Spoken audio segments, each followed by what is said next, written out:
I'm so excited for the second season of Alumni on Air. I am Dr. Jamisha Hayes. I'm the Managing Director of Alumni and our pre-service program here with Teach for America Memphis. And I have my partner in all things good and sometimes things that we have to just kind of, do what we got to do to get it done. James Larkin behind the camera. Thank you so much, James. Couldn't do without you. And he is our Director of Communications as well as our alumni engagement. And this is Alumni on Air. This is an opportunity for our alums to come into this amazing room that is built for alumni, that for them to talk about what they're doing to keep going the vision of one day all children having access to excellent education.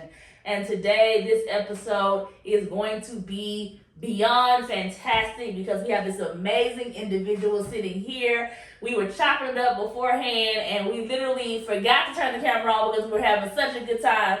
So I already know, he was dropping gems then. So I already know the gems are about to come, but I'm just so proud of this individual and I am excited to hear more about his story. So before we jump into it, did you get a chance to sign the wall?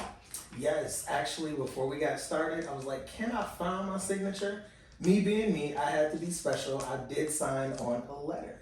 See, okay, and that is a strategy. So for those who like on the wall, so what we do, a rite of passage for all of the Teach for America Memphis alumni is that, or if you become into the show, so if you're not a Memphis alum and you come to my show, I'll let you sign on the wall. But that is a rite of passage to show your mark that you were here, to really tap into the history of who was here, but also for you to really pay it forward and think about if they did it, what else can I do to take it further and continue to imagine what's possible. So on the wall behind the camera, we have Build the Movement, and that is encased in glass because that period has happened. But now, and that's where Adrian, so Adrian, I'll let y'all know who it is, but Adrian signed. I also signed, I did the core in 2011. And then we have Reimagining What's Possible, which is for our newer alums to be able to come in and think about, now that we have the foundation, what's next, how do we grow?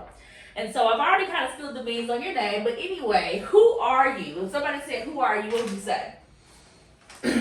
Well, my mama called me Boo, but my birth certificate says Adrian Smith. I am an educator, I am a creative, and I am awkward.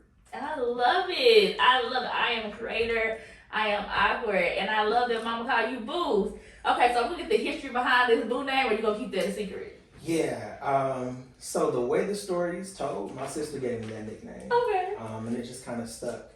So imagine a big burly man calling you Boo, and you're 21 years old, 25, just went home, 33 years old. Where Boo at? So yeah, the name just kind of stuck. My name is Adrian Desmond Smith. Adrian doesn't really roll off the tongue. It's kind of hard to come up with a nickname. So yeah, Boo just kind of stuck. I love it. They just call it Boo, but I love the Boo. I think that's really beautiful, though. I think it's beautiful when somebody gives you a nickname. To me, I have lots of nicknames. So one of my nicknames is Pooh. That's from my late father. And my cousins, we recently had a graduation party when I graduated my doctorate, and my cousin said she couldn't make it, but she texted, it was from a weird number.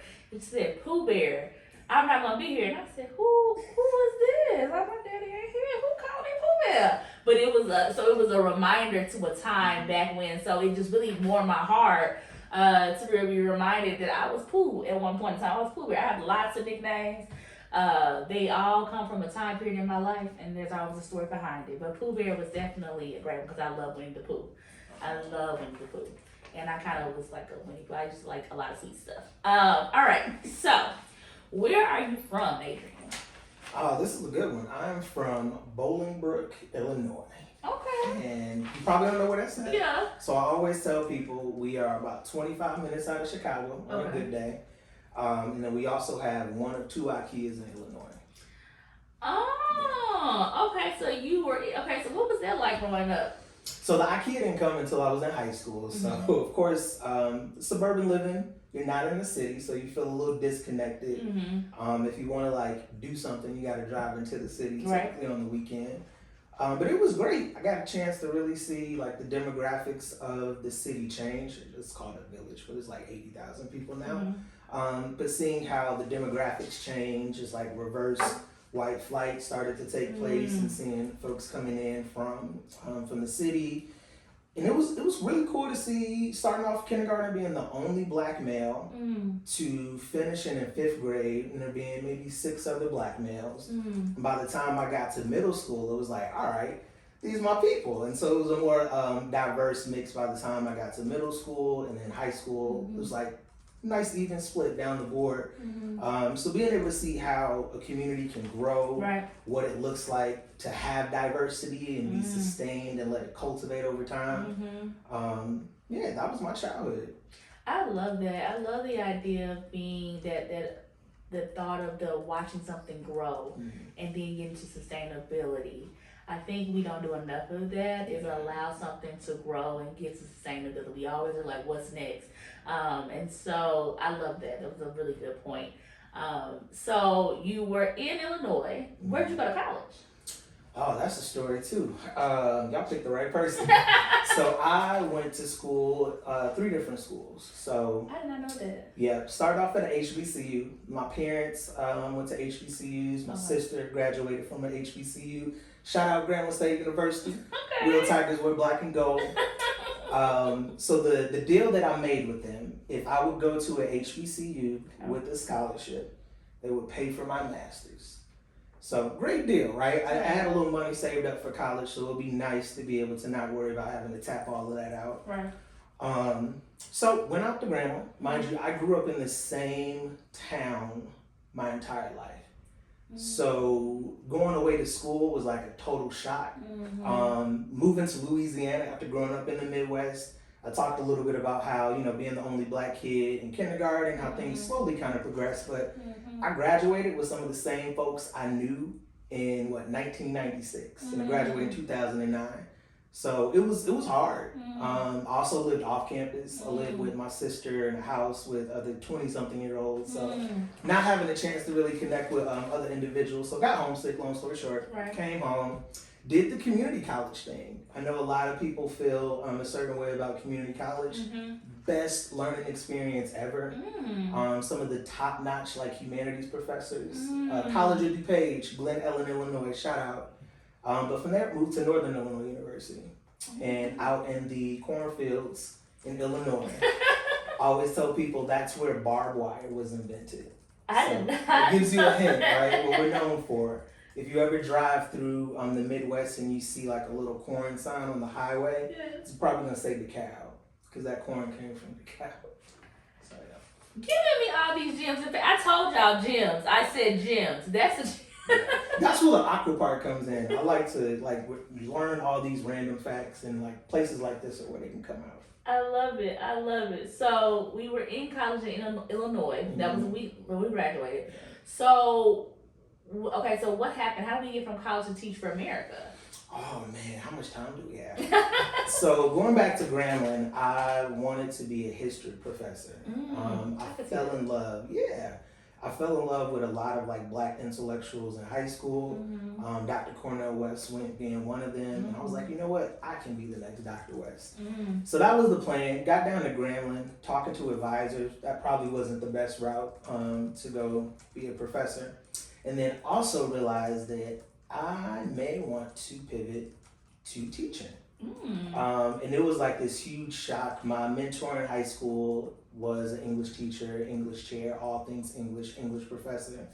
And so calling her up and letting her know, hey, I think I want to teach, she was like, I told you. Because of course I was the kid in high school, was like, if I do anything, it's not going to be teaching. And I said the terrible quote, those who can't teach, I think is the way it goes. Terrible, right? Yeah. But yeah, so that's how I kind of got into education. By the time I went to Illinois, I knew that was the path that I wanted to start. And how did I get to TFA? Yes. To keep things short, a very bad experience in a teacher certification program. Going back to where I went to school, right? I went into education wanting to teach students to look like me. Growing up, I didn't really see that until high school, right? So imagine 1996 up until 2005, you don't see a black teacher in your classroom. So that was the big impetus behind me wanting to go into education. And in my T-shirt program, the students that I'm working with, amazing students, right? Amazing students.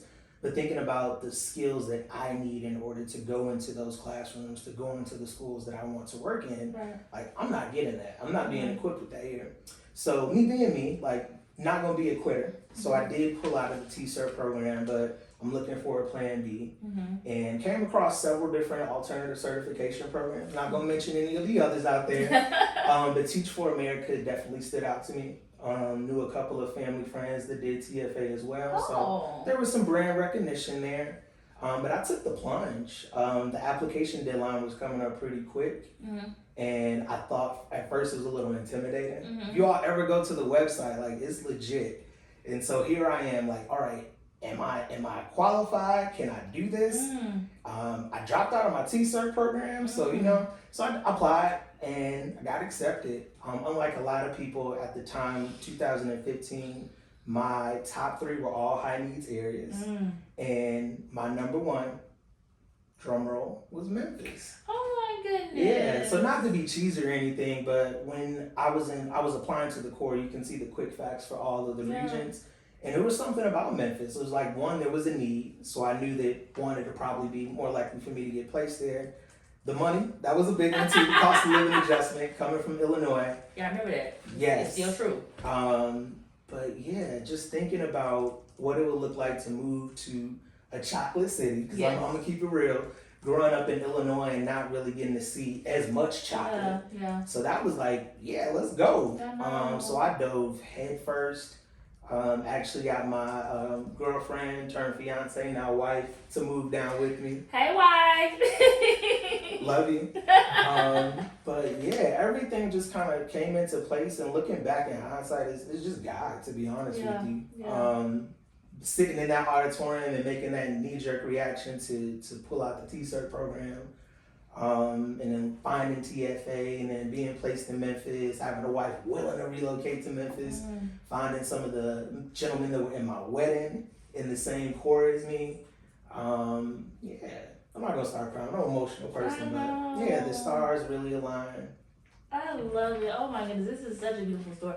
And I just love this idea of history, because if you were trying to be a history professor, what other city can give you their rich Black history than Memphis? It's so much here, from the music to the people to like the triumphs and the tragedies. I think it all is here, and then you're right next to Mississippi, so you get all of that. So it definitely was it was all these layers of reasons, but it still all comes together. So 2015, you got here to Memphis. You said that's where you want to go because the money was right as well. I want to make people hear that, because people try to get in TFA and they don't understand. They go for the city. I want to go to Miami. I want to go to Atlanta. I want to go to Hawaii. That's what I said. I want to go to Hawaii. And I wasn't thinking. I did not. You were, kiss your brain. Because I did not think about, I didn't think about cost of living, because I grew up in Memphis. I did college in Memphis. I was like, I got to get out. But if I had fully understood what some of my friends who did Teach for America in other cities, a lot of their money went to their certification in terms of having to go to a master's program.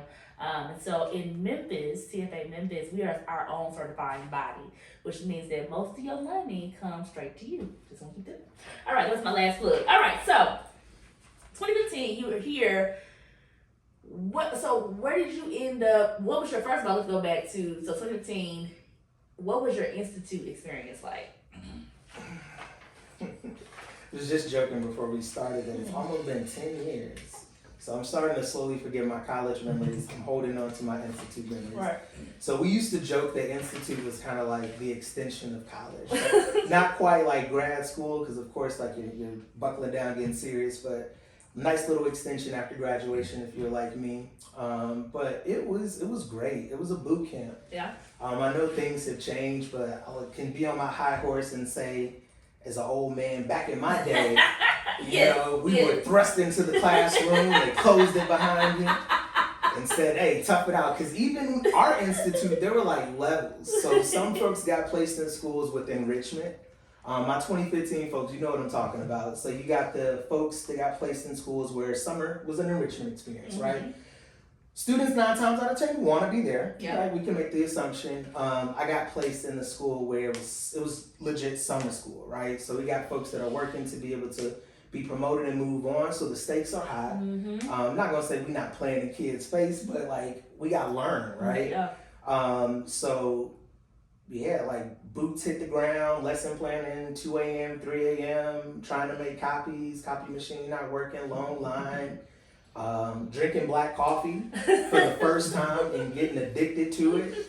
But there was fun times too. Like as I looked at the wall, like coming in, like so many names, even looking at folks over here that I taught with. Yeah. That was fun. 2 gentlemen that were in my wedding in the core, met them in the core. Shout out to Sai, shout out to Ben, amazing guys. But yeah, it's just the camaraderie that you get to form, and then also if you have some of your core members that are gonna be teaching with you, having that familiar face, because I know Ben and I, we ended up teaching at the same school, right next door to each other actually. So that support system, both in the core and even at your placement school, like that was great. So Institute wasn't just like the end of the experience, but kind of like the beginning of some of those friendships. And I think that's so important to harp on, of like, it's not the end, but the beginning, and the power of relationships. We're going to get into your core experience, but I think it's important for people to take a moment to think about, what do you think is an end? And how can you see it as a beginning? Because oftentimes it's the connection, it's the ability to connect with people and build with people that allows you to then propel it from that ending to something new, and something sustainable. And I just keep coming to sustainability with you because that's amazing. So take a few moments, think about something right now. What in your life do you think is an ending?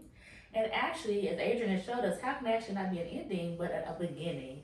And then think about if that key moment has something to do with people. And if you can pull people to you, or you can go help someone to help pull you through and make it be that beginning of something new. We'll be right back.